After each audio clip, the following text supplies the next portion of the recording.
My name is Dave Archambault. I'm the chairman of the Standing Rock Sioux tribe.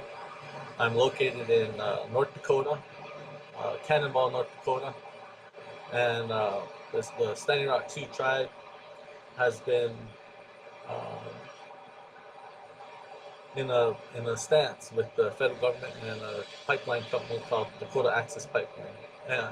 Dakota Access Pipeline is a shell company for Energy Transfer Partners. We have been fighting this fight for some time now, for over 2 years. We first learned of Dakota Access Pipeline in 2014, September 2014. Uh, the company came forward with the Public Service Commission, and they uh, presented their plans. At that time, we opposed the project. Um, and so we've always been in opposition to fossil fuel development. Fossil fuel development has created some hardship for this planet. And so when in 2003, when the Bakken play was taking place, um, companies were coming to North Dakota trying to lease land. Um, the Bakken play does not come onto Standing Rock, but we sat back and we watched. In 2006, uh, because of the new technology, they began to extract fossil fuels with a method called fracking. So they've been fracking um, Mother Earth to get the Bakken shale to release crude oil. In 2007, our tribal council passed a resolution um, stating no pipelines to cross our Aboriginal lands, our Aboriginal homelands. So, and then shortly after that, we passed another resolution, a moratorium, opposing all um,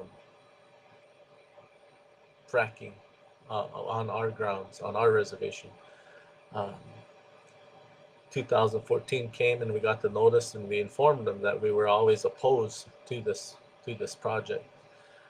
2016, we got information from or 2015, the Corps of Engineers gave us notice that they want to comply with National Historic Preservation Act, Section 106, Advisory Council of Historic Preservation, to survey all um, lands to assure that no significant sacred sites are destroyed within federal lands. So this pipeline is a private pipeline, and we've been fighting it. Um, but when they wanted to consult with us, we didn't feel that it was fair, because we never got an opportunity to say that we oppose this pipeline in the scoping of it. And so we have a government-to-government consultation that never took place, and then we have the Section 106 NHPA that never took place, because we didn't feel it was right that they didn't um, give us an opportunity to share what our concerns were. And our concerns are very basic. From the beginning, we have opposed the destruction of water, the threatening our water, and we always felt that pipelines pose a threat to water. We always felt that pipelines will break eventually. It's not if, but it's when. And so when this pipeline was proposed to go 500 feet from our reservation border upstream, the first to be impacted would be our nation. Um, and it was really something that was driven by our youth. Our youth um, stood up and said, we don't want oil in our water. We don't want oil in our kids' water. And so when our youth talk, we pay attention and we listen. And when our kids act, we listen to them, and when they do, we support them. So um, this has been something that started with our youth, uh, and there's been an encampment that started, and now we have over 300 tribal nations coming and standing with Standing Rock, standing in support. We have countries, we have nations, we have from all over the world coming here and saying they support us. So We welcome that support, and we're thankful for that support. Um, we've been um, trying to let the world know that we have um, still our rights. Um, and it seems like corporate world and the federal government and the state government with the federal laws and the state laws and the oil industry try to completely ignore us. And so when we stand up for something simple as water, people around the world can relate. And this one stance has evolved into something significant, something big. Um, so we're all thankful for all the support, and we continue to stand. Today, the where we're at is we filed a suit against the Corps of Engineers for the easement, and the Corps of Engineers um, uh, and the Dakota Access Pipeline um, was represented by the Department of Justice in court, and the judge ruled against us, saying that we had an opportunity to consult, but we did not. There was over 389 correspondences, and that the judge said that was suffice for consultation. Correspondences may mean a missed phone call or a missed message or a conversation over email. Doesn't necessarily mean that we were consulted and we didn't have a meaningful consultation session with the Corps of Engineers. So we appealed it, and shortly after we appealed, there was a statement, joint statement by the Department of Justice, Department of Army, Department of Interior, saying they will not grant the one thing left for the company, is that's to easement to cross the federal lands until they further review what the Corps had done, and also to determine what meaningful consultation is. So we've been um, hanging on uh, by the skin of our teeth just to um, try to stop this pipeline, and it's been a challenge. Um, Today we have, I would say, over 4,000 people in a camp close to where the site is, and we have they call themselves water protectors, um, going to the front line and asking for an opportunity to exercise their First Amendment. But what we see is law enforcement using excess force and aggression to stop this First Amendment right.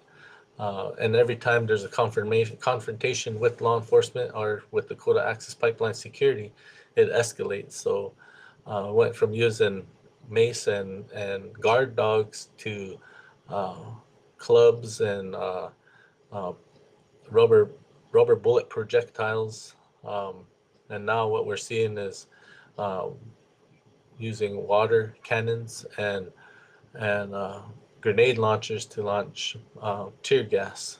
Um, so it's every time there's escalation and more uh, people become injured. So we had last night we had 7 people seriously injured in the hospital. Over 200 were sprayed with water, and the risk of hypothermia was there. So no longer is this uh, uh, force by law enforcement non-lethal. It's becoming more and more lethal. We have people being shot by projectiles in the face. So, it causes a great concern for everybody's safety. If you look at what the demonstrators have been doing from the very first confrontation, they've been using their voice, no weapons. And if you start to watch what law enforcement in the state of North Dakota has been doing, they've been escalating um, the force and using different tactics, different methods. So uh, we continue to pray, and we hope that nobody loses a life while we're making the stance. But you have to realize what we are up against. Today, we have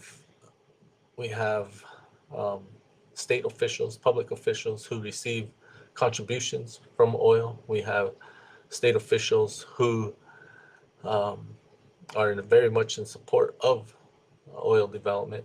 Um, we have the federal laws that allow for these pipelines to go through. We have the entanglement of federal government and oil industry, and we go back to um, the Bush administration, Oliver North, and we, the demand that is there for fossil fuel development, which is created by each and every one of us.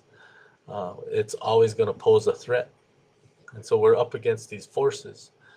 And what we have is just Standing Rock Sioux tribe trying to oppose this in a prayerful, peaceful manner, and the support from people from all over the world. So we're thankful for that.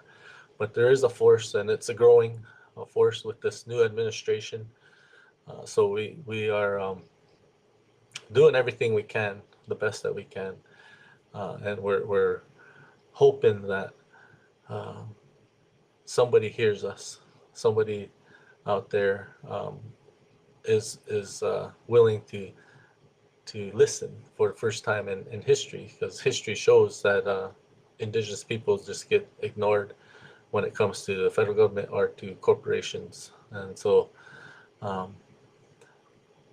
we're thankful for everybody, and we're going to continue to go down this path. The way I see it, though, is that we already won.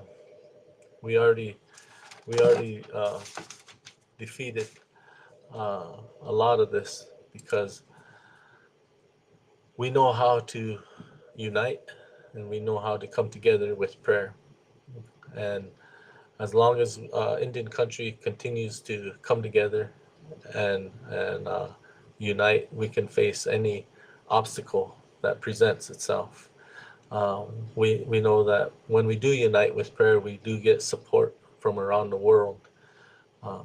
So we're thankful for that, and what this whole movement has brought about is awareness of what's going on. What this whole thing has brought about to us, it shows us that each and every one of us can make a difference. And we know that this planet is hurt. We know that there are water shortages around the nation, around the world. We know our rainforests are disappearing, and we know that ice caps are melting. We know jet streams are changing their patterns. We know that there is a lot that is happening. The facts will show that climate change is not something that we should be debating, but we should be accepting.